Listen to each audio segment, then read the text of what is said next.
Captain Jake Morrison stood on the bridge of the USS Liberty and watched the blue planet grow larger on the main screen. After 3 years in space, they had finally reached Kepler 442b. Behind him, 2,000 colonists slept in their pods, dreaming of the new home waiting for them. "Captain, we're getting strange readings," said Lieutenant Amy Foster from her station. Her voice was tight with worry. "There are structures on the planet's surface. Big ones." Jake felt his heart skip a beat. The planet was supposed to be empty. No intelligent life. That's what all the long-range scans had shown. "Are you sure?" "Yes, sir. The structures are clearly artificial." And Captain, Amy paused. "There's a ship approaching us." The main screen changed to show a vessel unlike anything Jake had ever seen. It was beautiful, almost like a piece of art floating in space. The ship seemed to be made of crystalline light, changing colors as it moved closer to the Liberty. "Red alert," Jake ordered, but kept his voice calm. "Wake up, Dr. Lisa Harper. We need our best scientist on deck now." Within minutes, Lisa arrived on the bridge. She was a small woman with sharp eyes and graying hair. She had studied alien life for 20 years, always hoping for this moment. Now that it was here, she felt both excited and scared. "My God," Lisa whispered as she stared at the alien ship. "It's incredible." "They're trying to communicate," said Communications Officer Tony Blake. "Audio and video coming through now." The screen filled with the image of a being that took everyone's breath away. She looked almost human, but taller and more graceful. Her skin was pale blue and her eyes were large and silver. When she spoke, her voice was like music. "Greetings, travelers from Earth," the being said. "I am Zara of the Velhari. We welcome you to our world." Jake stepped forward. "I'm Captain Jake Morrison of the human colony ship USS Liberty. We weren't expecting anyone to be here." Zara smiled, and the expression seemed genuinely warm. "We know of your journey. We have watched your species for some time. You are brave to travel so far from your home." "Watched us?" Lisa asked, moving closer to the screen. "How long have you been watching?" "Many of your years," Zara replied. "We find humans very interesting. Your emotions, your bonds with each other, your families. These things fascinate us greatly." Jake felt some of his worry fade. The alien seemed friendly enough. "We're here to establish a colony. We hope we can share this world peacefully." "Of course," Zara said. "We would be honored to help you. Our technology can make your settlement much easier. We can help your crops grow better, keep your people healthy, and teach you about this world." Lisa couldn't contain her excitement. "This is amazing. First contact, and they want to help us. We ask only for the chance to learn from you as well," Zara continued. "To understand your ways, your culture. Perhaps we can become friends between the stars." Over the next few hours, Jake and his senior staff talked with Zara through the communication link. The Velhari leader explained that her people lived in floating cities above the planet's surface. They had advanced technology that seemed almost magical. They could control gravity, heal diseases, and make plants grow in ways that shouldn't be possible. "We would like to send a small team to your ship," Zara said, "and perhaps some of your people could visit our city. Dr. Harper seems very interested in learning about us." Lisa nodded eagerly. "I would love to meet your people and study your biology. This could change everything we know about life in the universe." Jake was more careful. "We appreciate your offer of friendship, but we need to take this slowly. My people have been asleep for months. They need time to adjust." "Of course," Zara agreed. "We are patient. We have waited this long to meet you properly." The next day, Jake allowed a small shuttle to dock with the Liberty. Zara and 2 other Velhari came aboard. Walking through the ship's corridors, they seemed amazed by everything they saw. They asked many questions about human families, about how parents cared for their children, about love and marriage. Lisa spent hours with Zara, showing her the medical bay and the laboratories. The Velhari woman was especially interested in human reproduction and child development. "Your species bonds so strongly with your offspring," Zara observed. "Even before birth, you form connections. This is beautiful but also strange to us." "How do your people have children?" Lisa asked. Zara's expression became thoughtful. "Our way is different. We share essence, combine our being with others. It creates new life, but not in the way you understand." Dr. Ben Collins, the mission's historian, joined them in the lab. He was a quiet man who preferred books to people, but even he was excited about the discovery. "Your cities," Ben said to Zara. "How old are they?" "Very old," Zara replied. We have lived here for thousands of your years. Before us, others lived here too. We helped them grow and change. What happened to them? Lisa asked. They evolved, Zara said simply. Became something greater.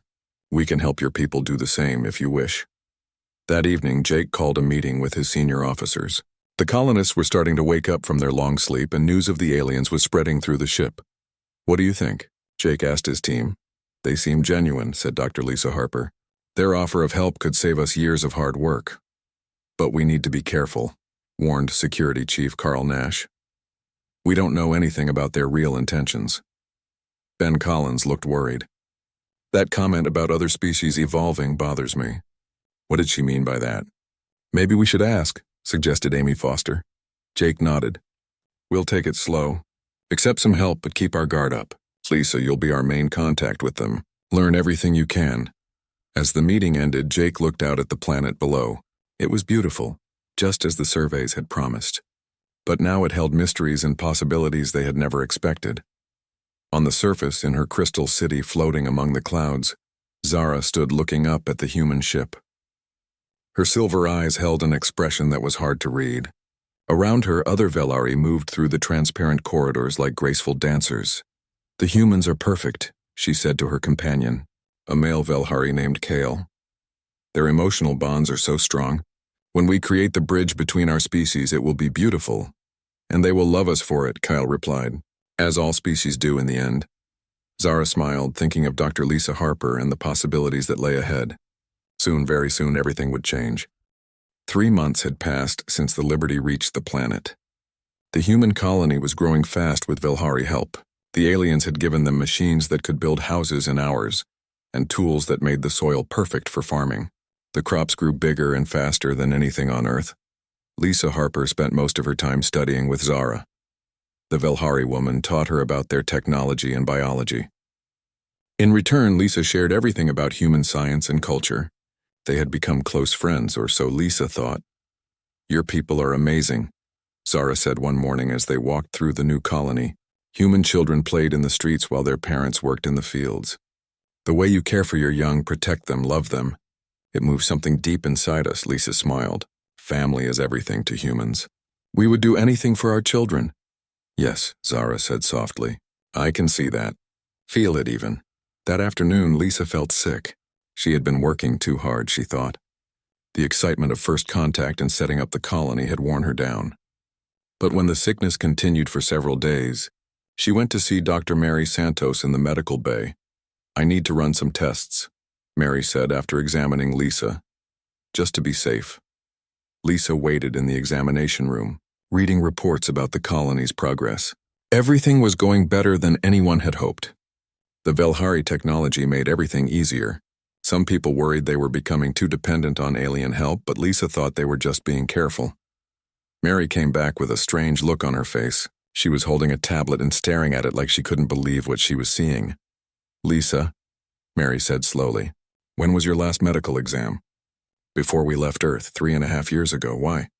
According to your medical records, you had a sterilization procedure done 5 years ago. Is that correct? Lisa nodded. Yes, I have a genetic condition that I didn't want to pass on. Why are you asking? Mary sat down across from her. Lisa, you're pregnant. The words hit Lisa like a physical blow. That's impossible. I can't have children. The procedure, I've run the test 3 times, Mary said. You're definitely pregnant. About 6 weeks along. But Lisa, there's something else. Something very strange. Mary turned the tablet around so Lisa could see the screen. It showed a scan of something growing inside her, but it didn't look like any human fetus she had ever seen. The genetic markers are unlike anything I've seen, Mary continued. It's partly human, but there are other elements. Alien elements. Lisa stared at the screen, her mind racing. How is this possible? Before Mary could answer, the medical bay doors opened. Zara walked in, moving with her usual grace. But something was different about her expression. She looked pleased, almost proud. Dr. Harper, Zara said. I hope you are feeling well. You, Lisa whispered, understanding flooding through her. You did this. Zara's smile was gentle but did not reach her eyes. It is a gift.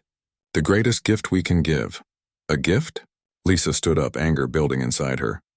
You did something to me without asking. How? During our mind-sharing sessions, Zara explained calmly, when I taught you our language, when we connected telepathically, it is how we create new life. We share essence, combine the best of both species. Lisa remembered the strange dreams she had been having, the moments when Zara's thoughts seemed to blend with her own. She had thought it was just part of learning to communicate with aliens. You had no right, Lisa said, her voice shaking. Zara looked confused.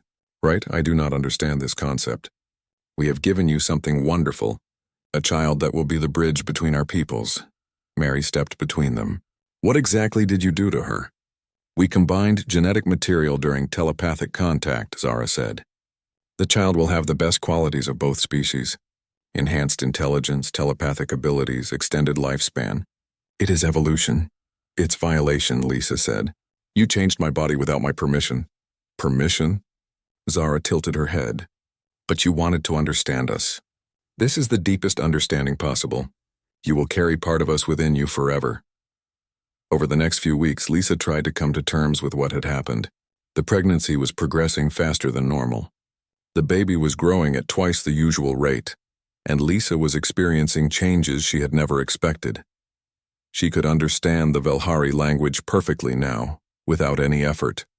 When she concentrated, she could sense the emotions of people around her. Sometimes she even heard their thoughts. Captain Morrison was furious when he learned what had happened. He called Zara to his office and demanded answers. You violated one of my people, he said, his voice cold with anger. We honored her, Zara replied. She has been chosen to carry the future. Chosen? She didn't choose anything. You did this without asking her. Zara seemed genuinely puzzled by his anger. Why would we need to ask? It is a gift. All species we have helped understand this eventually. All species? Morrison caught the phrase. How many others have you done this to? Many, Zara said. It is how we help species evolve and grow. The children become bridges connecting different forms of life. Ben Collins had been listening to the conversation from his place at the back of the room. What happened to those other species? He asked. They became part of something greater, Zara answered. The colonists were divided about what to do. Some saw the pregnancy as an incredible opportunity. The baby might have abilities that could help humanity reach new heights. Others saw it as an attack on human independence. Lisa found herself caught in the middle. She was angry about what had been done to her, but she also felt a growing connection to the child inside her. The baby seemed to respond to her emotions, moving when she was upset, calming when she was peaceful. I can feel her, Lisa told Mary during one of her checkups. She's aware. Even now she knows things. Her? Mary asked. I'm sure it's a girl, Lisa said. And I think she's trying to communicate with me. Dr. Tom Wright, the colony's psychologist, spent hours talking with Lisa about her experiences. The telepathic connection you're developing might be affecting your perception, he warned. Or maybe it's opening my eyes to something real, Lisa replied. As the pregnancy advanced, Lisa's abilities grew stronger. She could sense Velhari emotions even when they were far away. She began to understand that Zara's people were not as united as they appeared. Some Velhari were excited about the hybrid child, but others seemed worried. One evening, Lisa was walking alone in the colony when she felt a presence in her mind. It wasn't Zara or any of the other Velhari she knew. It was something else, something smaller and newer. The baby was trying to talk to her. The thoughts that came through were not words, but images and feelings. The child showed Lisa flashes of memory that were not her own. She saw other worlds, other species, other children like the one she was carrying.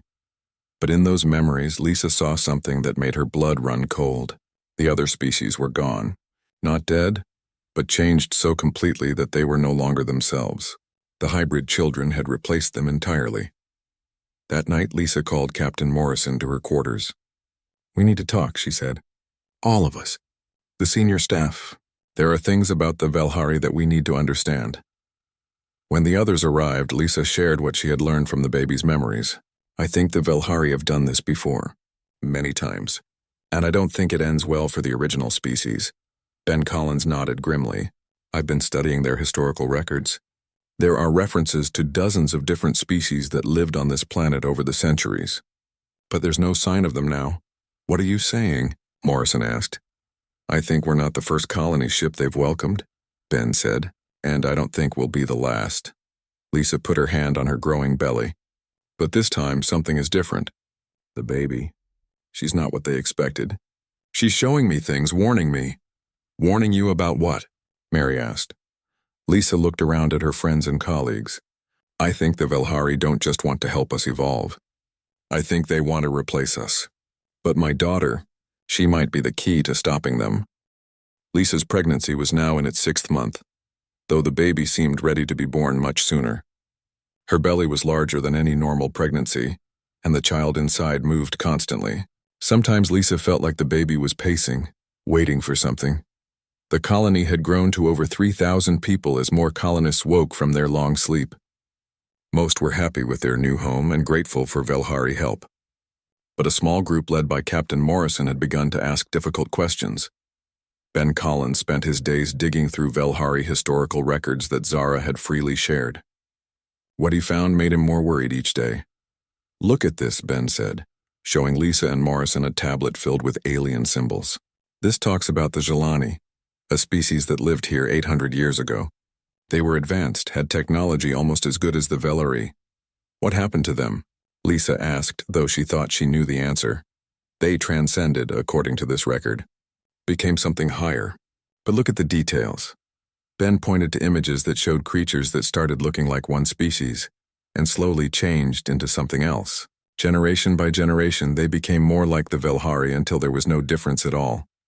They were absorbed, Morrison said grimly, slowly, over time, until their original species no longer existed.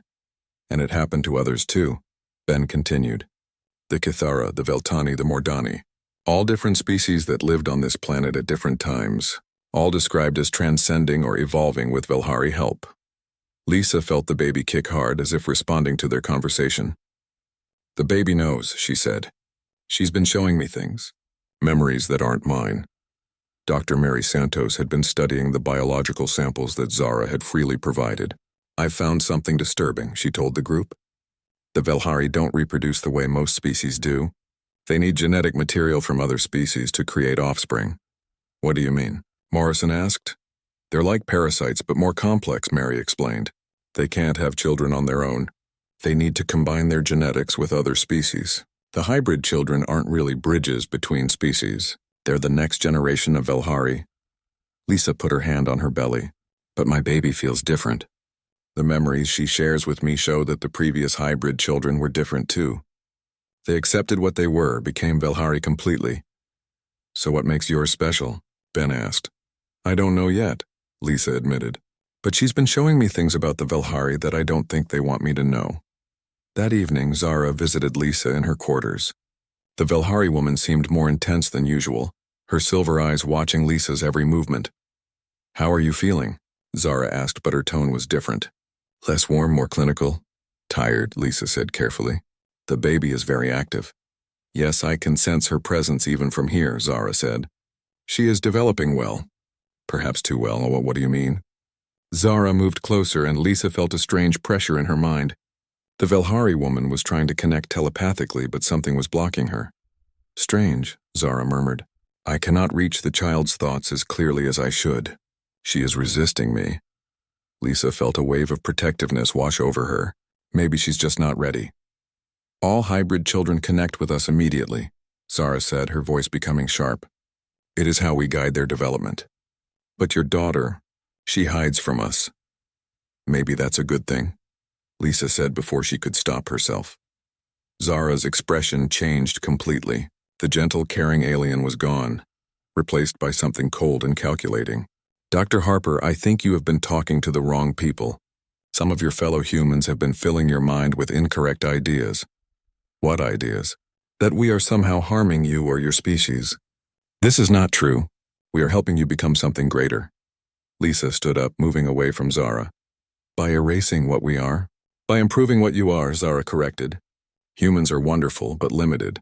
Short lives, weak bodies, minds that cannot touch the cosmic truths of the universe. We offer evolution. At the cost of our humanity. Zara's smile was no longer warm. Humanity is just the beginning. The Jelani thought the same way at first. They wanted to keep their original forms, their old ways. But in time they understood. They embraced what they could become. Because they had no choice, Lisa said. There is always a choice, Zara replied. But some choices are better than others. The next day, Lisa called a secret meeting with Morrison, Ben, Mary, and a few other trusted colonists. They met in an old storage room deep in the ship, away from the areas where Velhari technology was installed. We need to assume they can monitor everything, Morrison said quietly. Their technology is everywhere in the colony now. I think they can read our thoughts too, Lisa added. When Zara tried to connect with me telepathically yesterday, I felt her trying to access my memories. Ben had brought more disturbing findings. I've been analyzing the energy signatures from their floating cities. The power source isn't what they told us. It's not fusion or anything we understand. I think it's biological. What kind of biological? Mary asked. Life force, Ben said grimly. I think they're drawing energy from living beings, possibly from the absorbed species. Lisa felt sick. You're saying the previous species aren't just gone. They're being used as batteries? I don't know for sure, Ben admitted. But the energy patterns match what we see in large-scale biological processes. Mary had her own shocking discovery. I've been studying Lisa's blood samples. The baby isn't just half Velhari. She has genetic markers from at least 6 different species. 6? Morrison repeated. The Velhari aren't just combining with humans, Mary explained.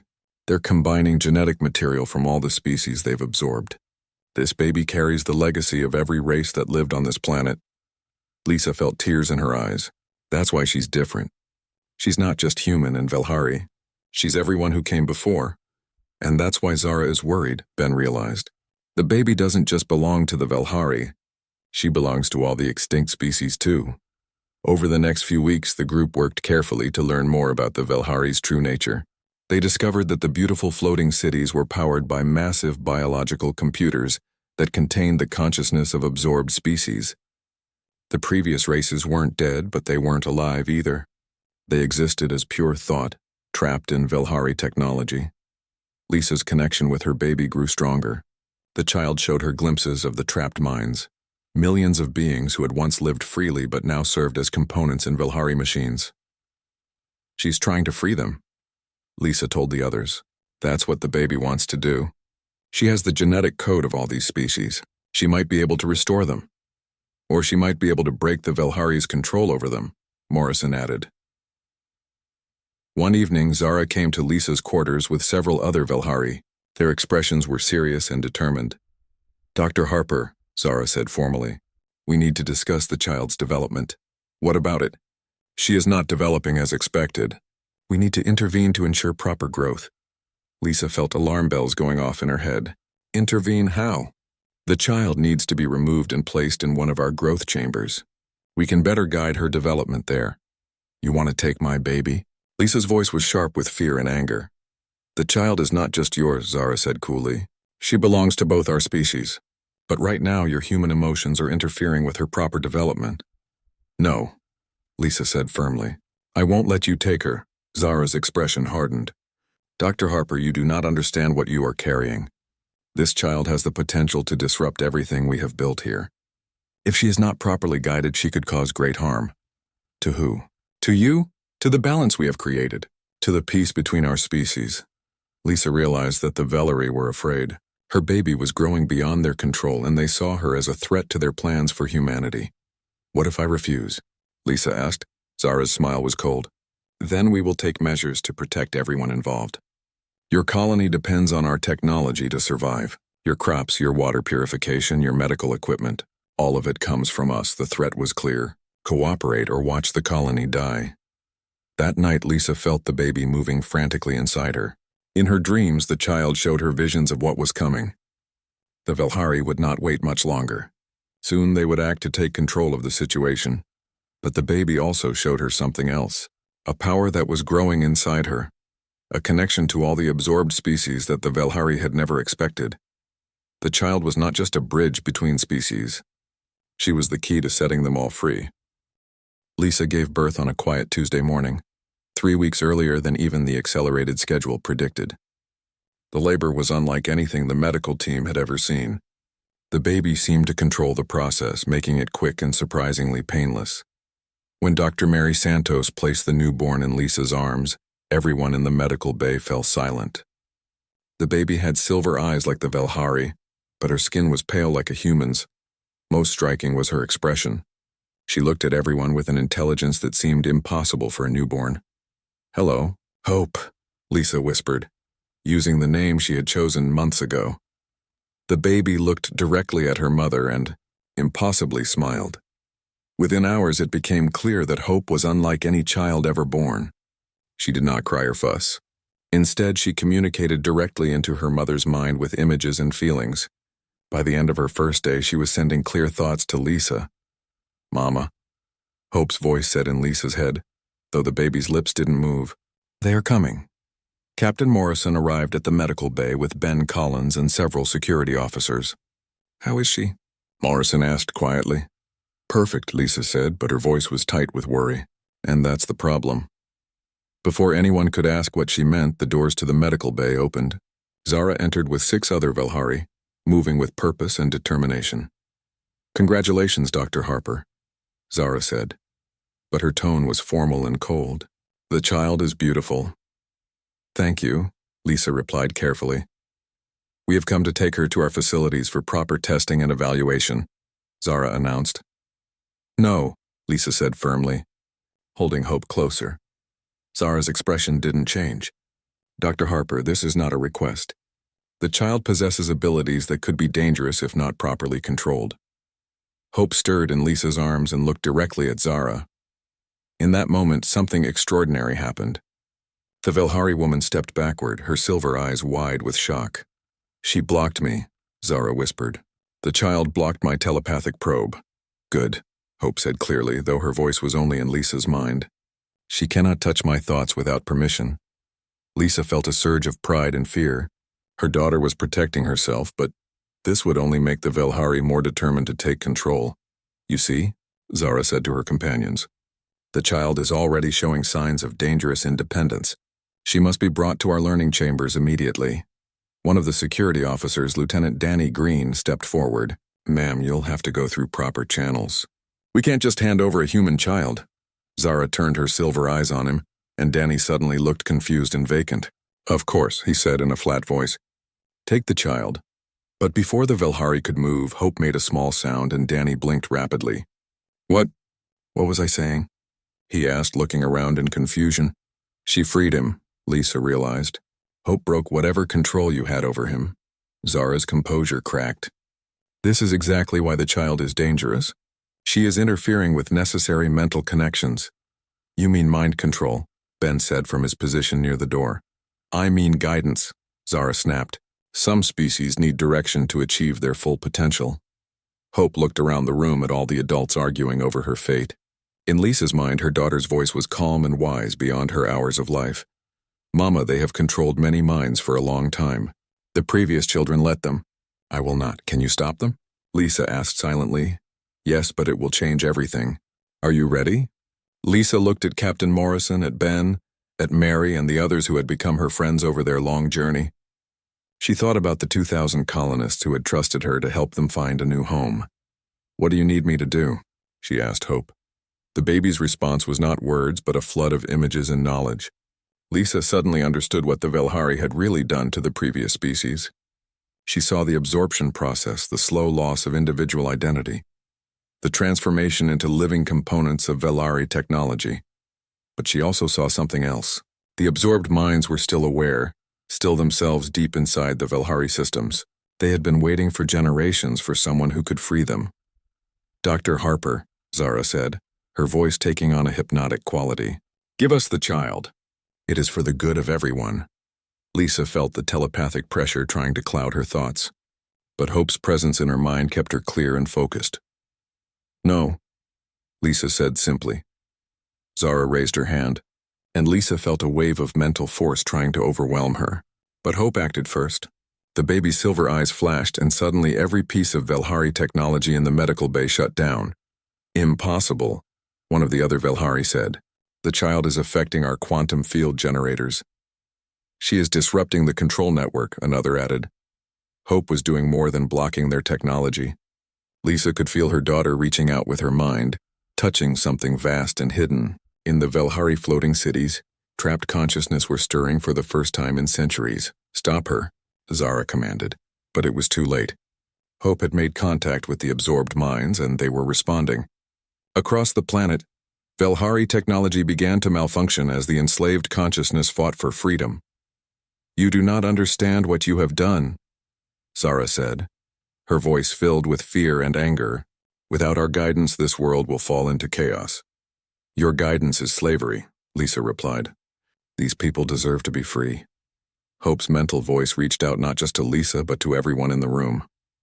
For a moment, they all experienced what she was experiencing. They felt the presence of millions of minds that had been trapped for generations, species that had thought they were lost forever.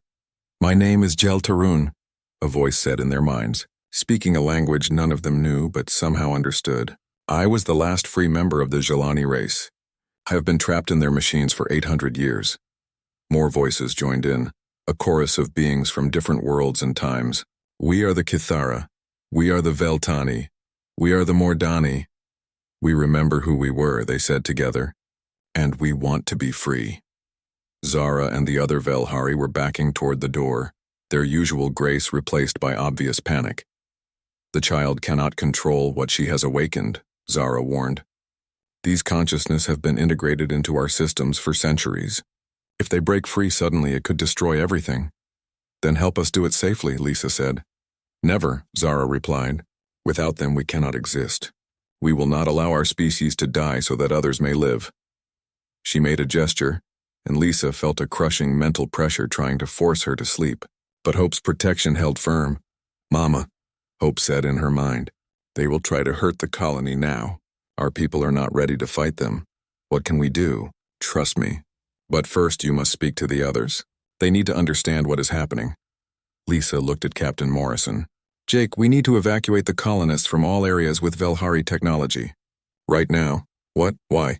"Hope is freeing the trapped minds, but the Velhari won't let them go without a fight. They're going to try to force us to give her up by threatening the colony." As if summoned by her words, alarms began sounding throughout the ship. Lieutenant Amy Foster's voice came over the communication system. "Captain, to the bridge immediately. The Velhari ships are powering weapons and moving into attack position." Morrison looked at the baby in Lisa's arms. Hope was less than a day old, but her silver eyes held an ancient wisdom. "What does she want us to do?" Morrison asked. Lisa listened to her daughter's mental voice for a moment. "She says we need to choose. We can give her to the Velhari and let them continue enslaving species, or we can help her free everyone and face the consequences together." "What consequences?" "War," Lisa said quietly. "The Velhari won't give up their power easily." Hope looked around the room one more time, her baby features serious and determined. In everyone's mind, her voice was clear and strong. "I am Hope, daughter of humanity and carrier of all who came before. I offer you a choice. Stand with me and help free the enslaved minds, or surrender to the Velhari and lose yourselves as so many others have done. The choice is yours." The final confrontation came not in space but in the heart of the main Velhari city. Captain Morrison had agreed to a meeting, bringing Lisa and Hope under a flag of truce. The floating crystal city hummed with strange energy as they walked through its transparent corridors. Hundreds of Velhari had gathered in the central chamber, their silver eyes fixed on the small human baby who had disrupted their entire civilization. Hope rode quietly in her mother's arms, but her presence filled the vast room like electricity in the air.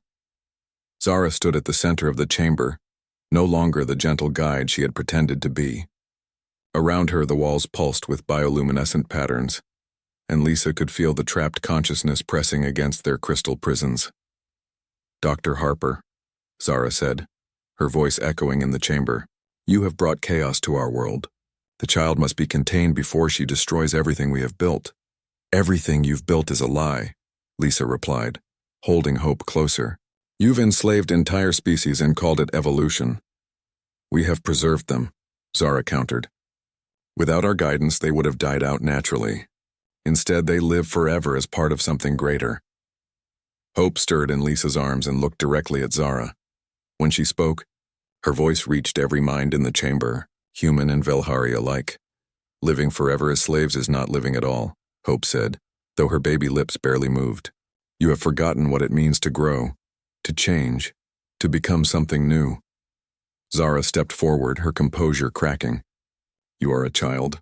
You understand nothing of the responsibility we carry. I understand everything, Hope replied calmly. I carry the memories of every species you have absorbed. I know what they were before you took them. I know what they could have become. The walls around them began to glow brighter, and Lisa could hear whispers in languages that had been dead for centuries.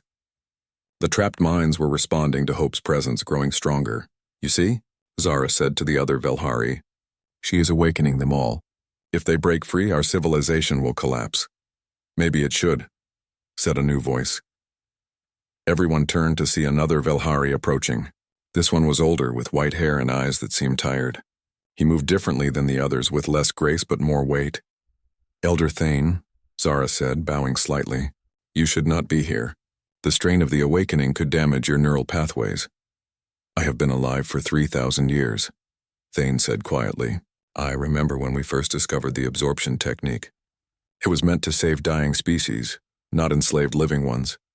He looked at Hope with something that might have been sadness. Child, do you know what you are asking? If you free all the absorbed minds, where will they go? Their original bodies are long dead. Hope's response surprised everyone.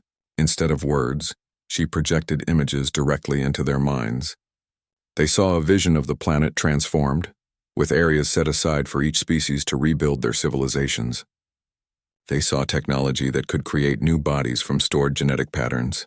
They saw cooperation instead of domination. It is possible, Hope said, but only if both species choose to work together as equals. Zara's laugh was bitter. Impossible. The absorbed consciousness hate us.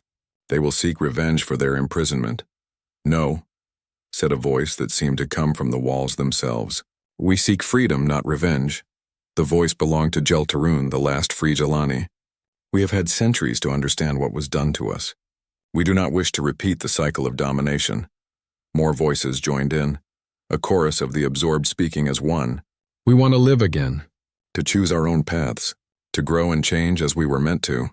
Thane moved closer to Lisa and Hope. Child, if we agree to this, if we free the absorbed minds and work together, what guarantee do we have that this cooperation will last? Hope looked at him with ancient eyes in a baby's face. The same guarantee any relationship has. The choice to keep choosing each other every day. She paused, then continued. But first, the Velhari must understand something. You have become dependent on the absorbed minds not just for power, but for your own survival. You have forgotten how to exist without them. What do you mean? Zara demanded. Hope's mental voice became gentle but firm. Your species stopped evolving when you began absorbing others.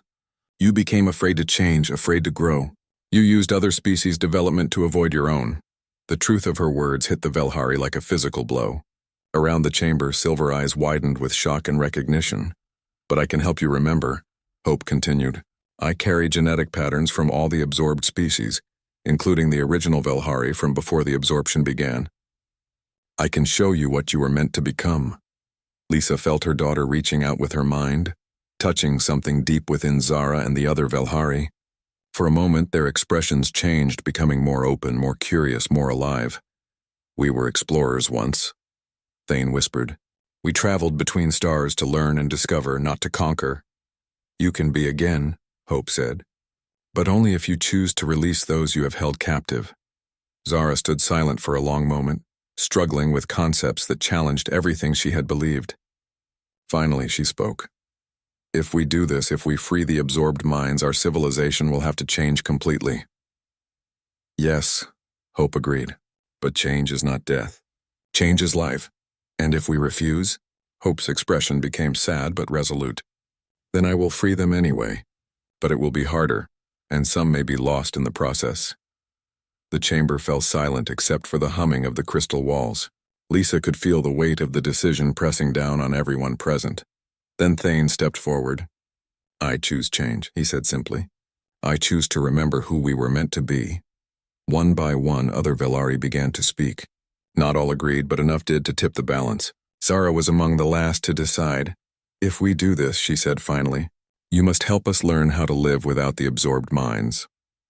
That's what partnerships are for, Lisa said.